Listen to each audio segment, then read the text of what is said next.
Greetings ladies and gentlemen, it's Jinzo here, so pleased to make your acquaintance once again. After my previous video on the history of Dota, many viewers expressed their interest in the Pendragon incident, and as expected, many viewers asked why I omitted so much information regarding Pendragon himself in that video. And the reason is quite straightforward. At the time I believed that by mentioning the story it would take away the elegance and the historical interest, for me at least, for the history of Dota.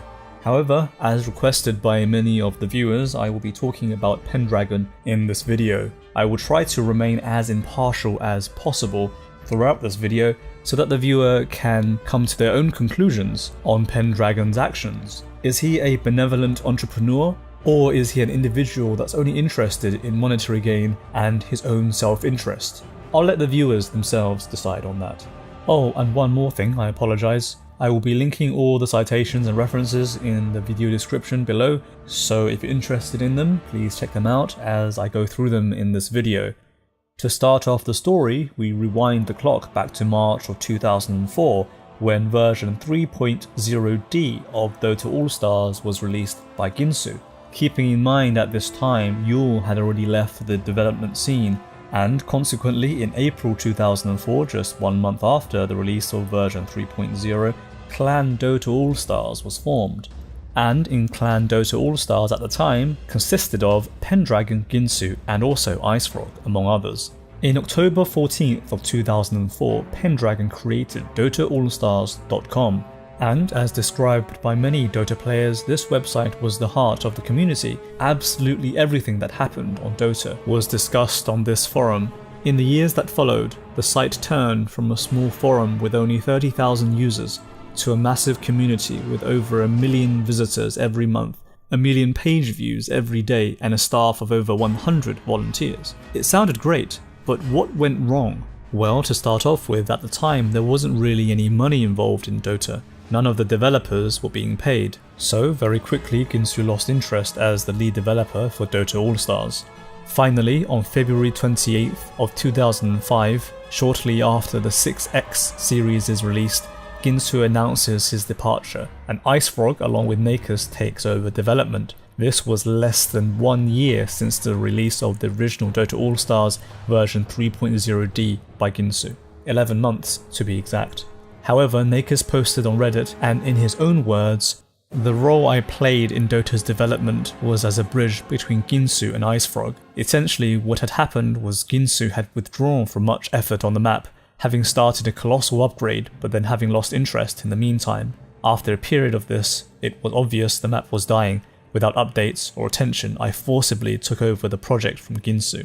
So from this, it's probably correct to assume that at some time before the official departure of Ginsu, that is before the 28th of February 2005, Ginsu had already lost most of his interest in developing for Dota. But why is that?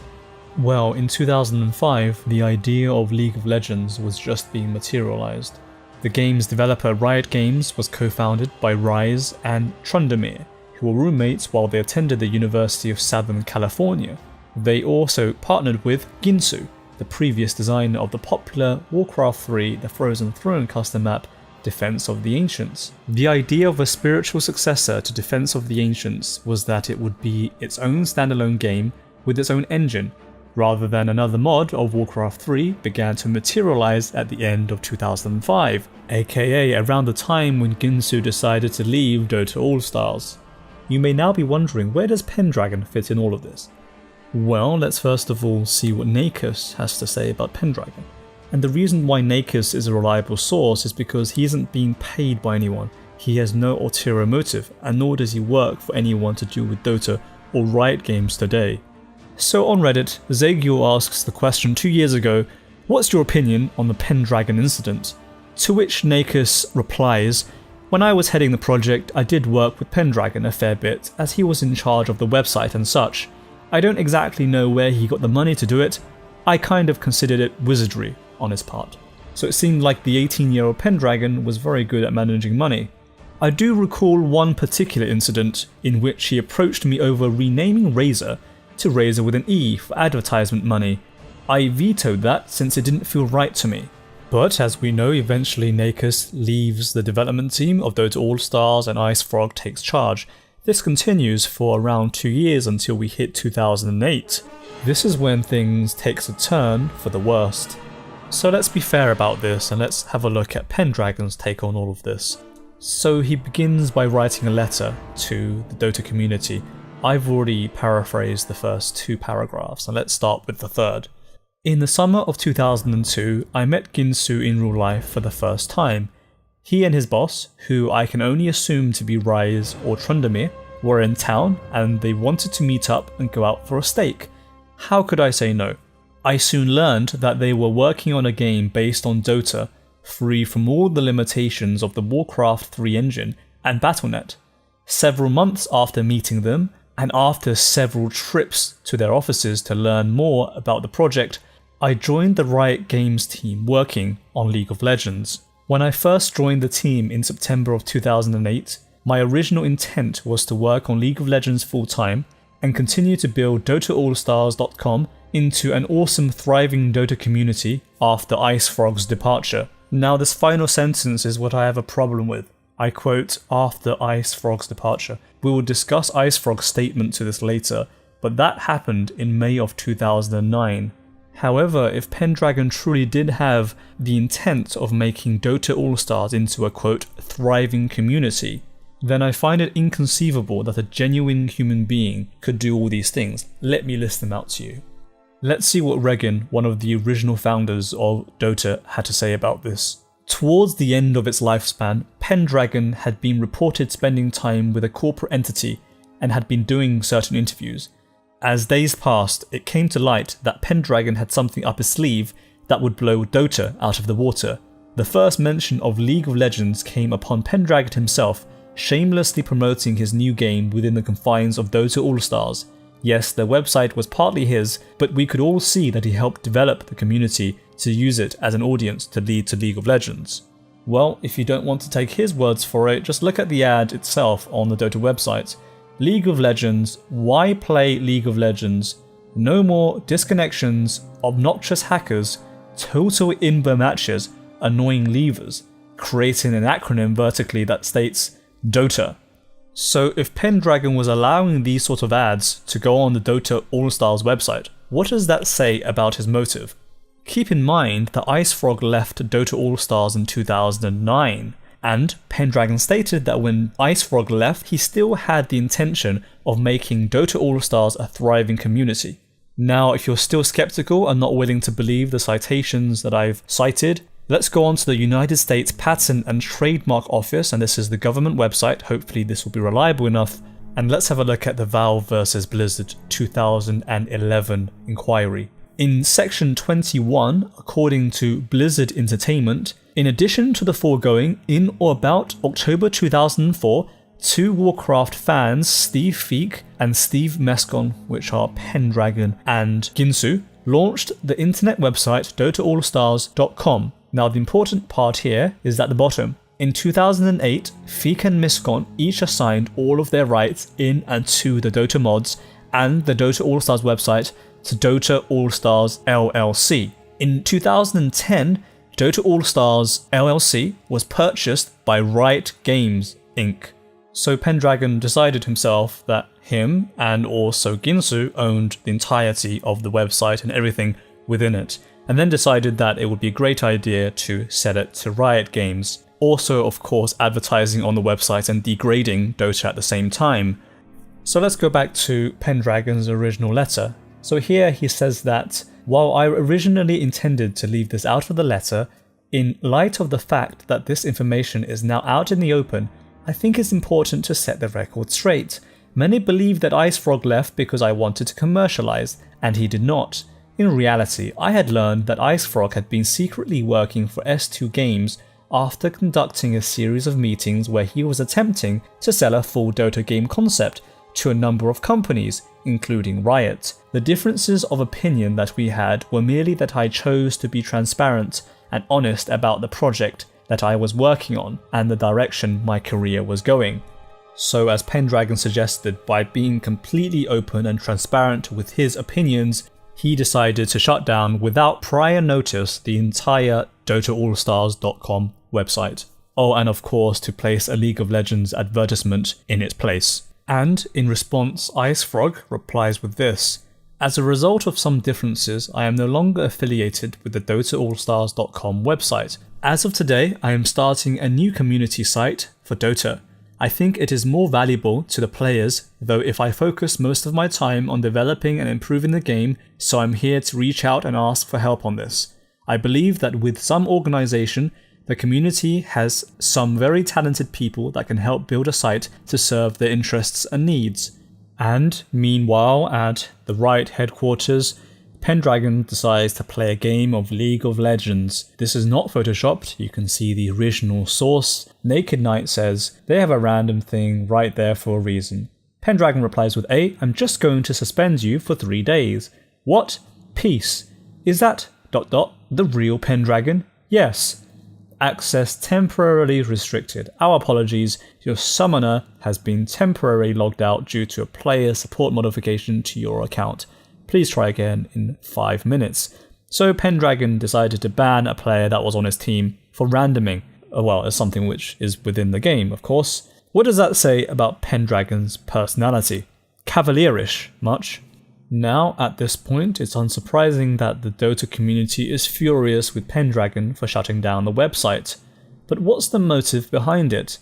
Well, Pendragon creates an AMA for I Am Pendragon from Riot Games on Reddit, and one of the top replies was by Godbutt asking, what's the update on this, citing allstars.com. Pendragon replies with, I'm working on restoring the forums, hopefully in the next week or so, but I can't promise it, it's kind of a tangled mess right now. Unfortunately, in a week's time, no archive was to be found, and it actually took Pendragon 2 to 3 more years to be able to get this archive back online.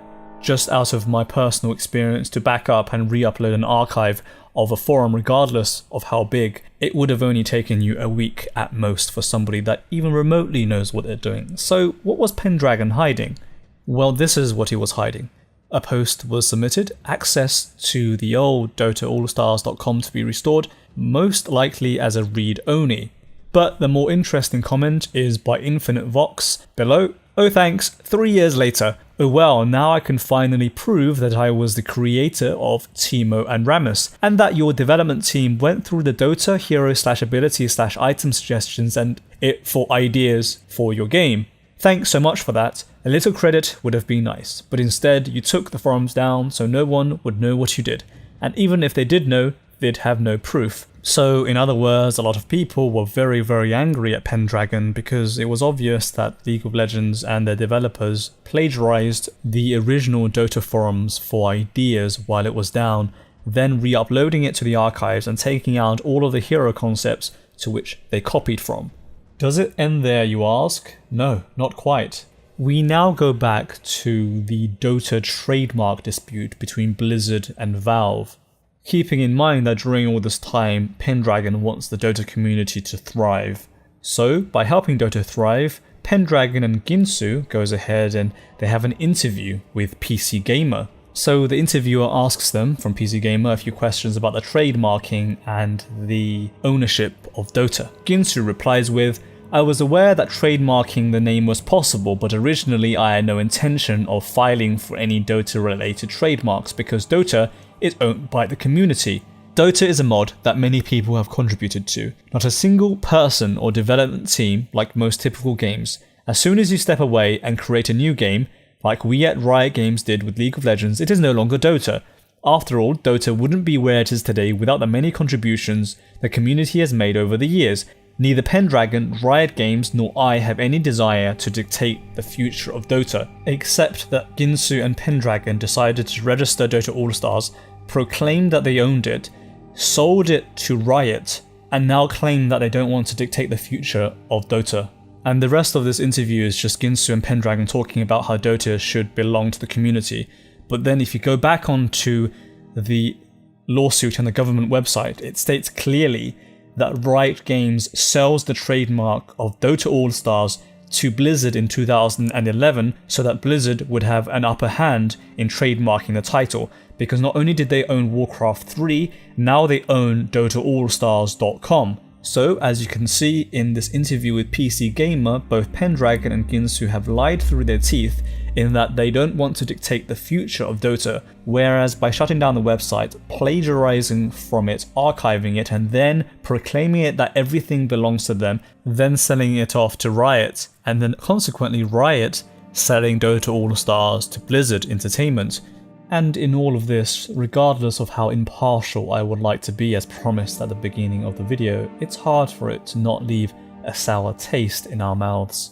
And yet somehow, as all of this drama unfolded, IceFrog still managed to stay silent. Tryndamere, Ginsu and Pendragon have made numerous attempts to make personal attacks on who IceFrog is and what he stands for, as IceFrog was the only one that stood between Riot and League of Legends holding a monopoly on the MOBA genre. I do not know the level of dedication and resolve that IceFrog holds, but he managed to do this and develop Dota All-Stars for over a decade without ever asking us for anything in return. So I guess if that's not a hero of the people, I don't know what is. I suppose that's enough for today, and that comes to the end of the Pendragon story. Anyway, as usual, if you like this video, throw a like, comment or subscribe, and leave me a comment on what you want the next video to be on. Feel free to join our Discord community in the video description below. And as usual, my name is Jinzo and it was my pleasure to be your host for today. Until next time, Jinzo out.